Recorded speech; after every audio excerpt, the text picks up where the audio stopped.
Assalamualaikum warahmatullahi wabarakatuh. Apa kabar sahabat hebat? Semoga semua dalam keadaan sehat dan semangat. Kali ini kita akan belajar memprediksi kejadian berdasarkan isi teks. Ayo kita pelajari bersama.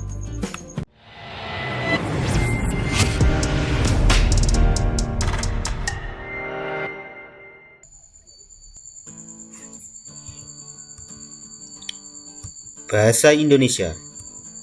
Memprediksi kejadian berdasarkan isi teks.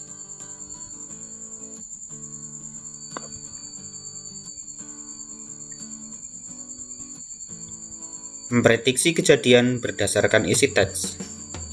Memprediksi adalah memperkirakan peristiwa yang akan terjadi. Bacaan atau teks memuat informasi dan peristiwa atau kejadian. Sebagai pembaca, kita dapat memprediksi atau memperkirakan kejadian yang berkaitan dengan isi bacaan. Cara memprediksi kejadian berdasarkan isi teks adalah sebagai berikut.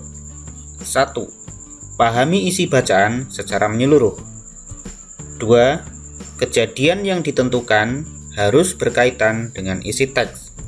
Dan 3. Ingat, jika muncul suatu masalah, akan memunculkan masalah lainnya. Contoh sederhananya begini. Ingat sebab akibat. 1. Tidur larut malam adalah penyebab. Sedangkan 2. Bangun kesiangan adalah akibat. Dan 3. Terlambat adalah akibat berikutnya. Mudah bukan dipahaminya? Baiklah, untuk lebih memahaminya, kita langsung lanjut ke contoh soal.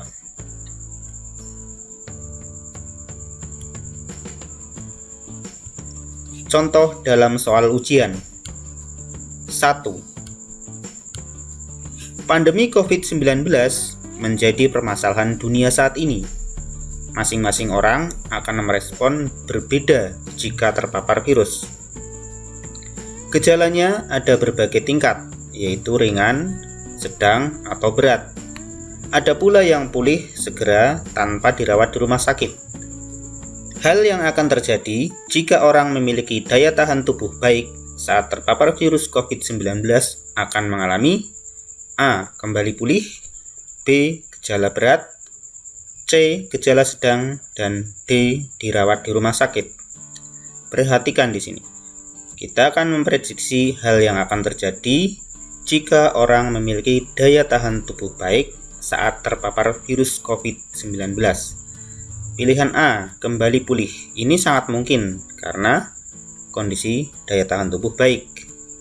Maka akan lebih cepat pulih atau lebih mudah pulih. Sedangkan B. Gejala berat, ini belum tentu ya, apalagi kondisi tubuh baik. Sedangkan C. Gejala sedang, ini juga belum tentu. Sedangkan D. Dirawat di rumah sakit, ini juga belum tentu. Kenapa? Karena di sini juga disebutkan ada yang pulih segera tanpa dirawat di rumah sakit. Maka dari kemungkinan yang akan terjadi jika orang memiliki daya tahan tubuh baik terpapar virus COVID-19 adalah akan mengalami kembali pulih, yaitu jawabannya adalah A. Kembali pulih. Lanjut ke soal nomor 2. Diabetes sebenarnya bukanlah penyakit keturunan. Orang tua yang menderita diabetes tidak akan menurunkan diabetes kepada keturunan mereka. Namun, mempunyai orang tua yang menderita diabetes menjadi sebuah faktor risiko terjadinya diabetes untuk keturunan mereka. Faktor risiko adalah kecenderungan terjadinya penyakit menjadi lebih besar akibat adanya faktor ini. Hal ini terjadi lebih kepada karena faktor pola hidup yang kurang sehat, seperti pola makan dan olahraga yang kurang. Hal yang akan terjadi jika seorang anak yang orang tuanya menderita diabetes adalah A. Akan menderita penyakit diabetes dan perlu ekstra untuk penyembuhan. B. Tidak terkena diabetes apabila menjaga pola makan dan rutin berolahraga. C. Tidak akan terkena diabetes jika rajin makan manis dan rutin berolahraga. D. Mudah terkena diabetes karena punya faktor resiko keturunan yang lebih tinggi. Dari keempat pilihan ini, maka yang paling tepat adalah ini. B. Tidak terkena diabetes apabila menjaga pola makan dan rutin berolahraga. Karena seperti di sini diketahui di bacaan bahwa diabetes itu sebenarnya bukan penyakit keturunan, tetapi lebih berisiko ya jika orang tuanya menderita penyakit diabetes. Akan tetapi kan hal ini terjadi lebih kepada karena faktor pola hidup yang kurang sehat. Seperti apa pola itu? Yaitu pola makan dan olahraga yang kurang. Sehingga dapat disimpulkan bahwa keturunannya tidak terkena diabetes apabila menjaga pola makan dan rutin berolahraga. Jadi jawabannya adalah B. Jadi jawaban yang paling tepat adalah B. Tidak terkena diabetes apabila menjaga pola makan dan rutin berolahraga. Kita lanjutkan ke contoh soal 3. Saat hujan tiba, biasanya suasana menjadi gelap. Jarak pandang di jalan raya menjadi terbatas. Pada kondisi gelap, kemampuan pandang manusia cenderung hanya melihat warna-warna yang cerah. Warna-warna yang gelap cenderung samar, bahkan bisa tidak terlihat. Karenanya, para pengendara harus lebih waspada saat berada di jalan raya. Lampu utama kendaraan harus dinyalakan. Hal yang akan terjadi jika ada pemakai jalan raya menyeberang dan memakai baju warna gelap saat hujan adalah A. Tidak terlihat jelas oleh pengendara motor dan rawan kecelakaan. B. Pengendara motor harus menyalakan lampu lebih terang lagi. C.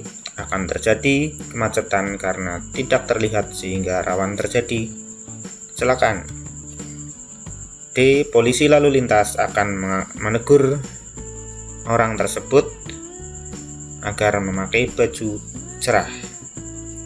Di sini yang paling tepat adalah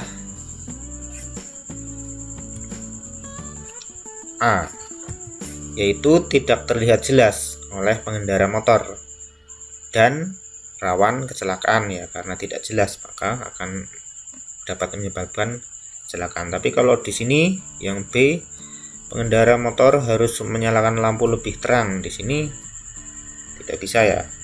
Akan terjadi kemacetan, ini juga tidak mungkin. Dan polisi lalu lintas akan menegur, ini juga tidak mesti ya. Baiklah, kita lanjutkan ke contoh soal 4.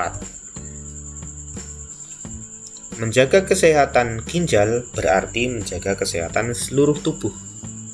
Pasalnya, jika ginjal rusak, organ dan sistem organ lain pada tubuh juga akan terpengaruh. Hal ini bisa memicu perkembangan berbagai penyakit lain dan bisa mempengaruhi kondisi tubuh secara keseluruhan. Kesehatan ginjal sangat penting karena ginjal berperan penting bagi manusia. Ginjal bertugas menyaring limbah-limbah berupa sisa metabolisme sel seperti kelebihan garam, urea, limbah nitrogen, dan juga racun-racun yang bisa membahayakan tubuh. Hal yang akan terjadi jika kesehatan ginjal terjaga adalah A. Tidak perlu memeriksakan kesehatan ke dokter. B. Manusia tidak akan terserang segala macam penyakit. C. Limbah-limbah sisa metabolisme tersaring dengan baik. Dan D. Makanan dalam tubuh tidak akan diolah dengan sempurna. Di sini tentunya jawaban yang paling tepat adalah C, yaitu limbah-limbah sisa metabolisme tersaring dengan baik. Kenapa? Karena memang fungsi ginjal di sini dijelaskan adalah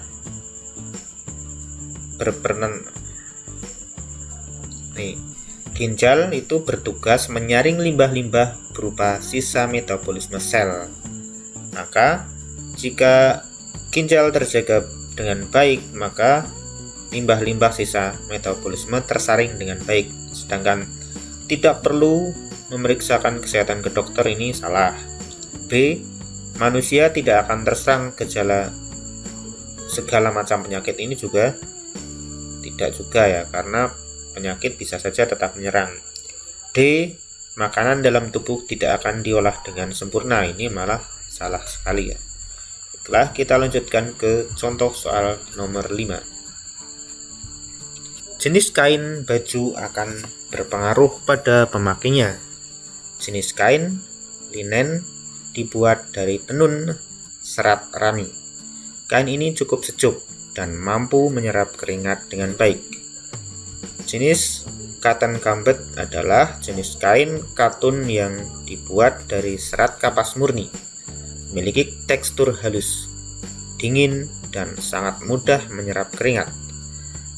Jenis polyester memiliki daya tahan yang kuat.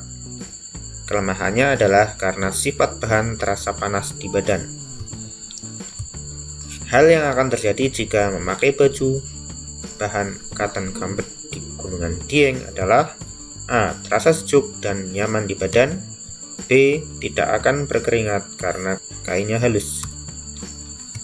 C. Akan terasa kedinginan karena udara di sana dingin. Dan D. Badan akan kedinginan dan jadi mudah berkeringat. Nah, di sini A. Terasa sejuk dan nyaman di badan. Ini kurang pas ya, karena ini di daerah dingin.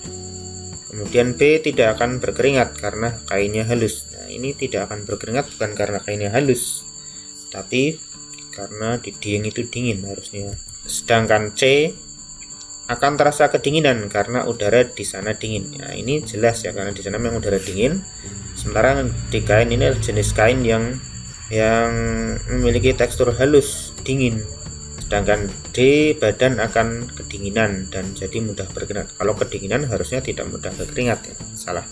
Maka jawaban yang paling tepat adalah C, yaitu akan terasa kedinginan karena udara di sana dingin. Kita lanjut ke soal nomor 6. Kualitas air mempengaruhi tingkat kesehatan manusia. Air yang baik biasanya jernih, tidak berbau, dan tidak berwarna. Manusia yang menggunakan air berkualitas baik akan terjaga kesehatannya. Hal yang akan terjadi jika manusia meminum air yang berkualitas buruk adalah A. Terjangkit demam berdarah. B. Tidak kebal terhadap penyakit. C. Mengalami penyakit gizi buruk. Dan D. Mengalami sakit perut dan diare. Kita analisis jawabannya. A. Terjangkit demam berdarah ini tidak tepat ya, karena yang akan terjadi jika manusia minum air yang berkualitas buruk. Sedangkan demam berdarah tidak ada kaitannya dengan air yang berkualitas buruk. B. Tidak kebal terhadap penyakit. Ini juga tidak tepat. Sedangkan C. Mengalami penyakit gizi buruk. Ini juga kurang tepat. Sedangkan D. Mengalami sakit perut dan diare. Ini bisa terjadi jika air berkualitas buruk yang diminum, maka akan mengalami sakit perut dan diare. Jawaban yang paling tepat adalah D.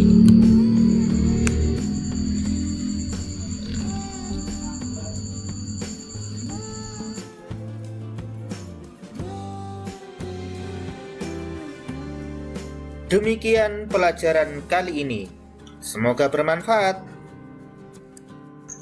Jangan lupa like dan subscribe bagi yang belum. Semoga sukses belajarnya. Terima kasih. Wassalamualaikum warahmatullahi wabarakatuh.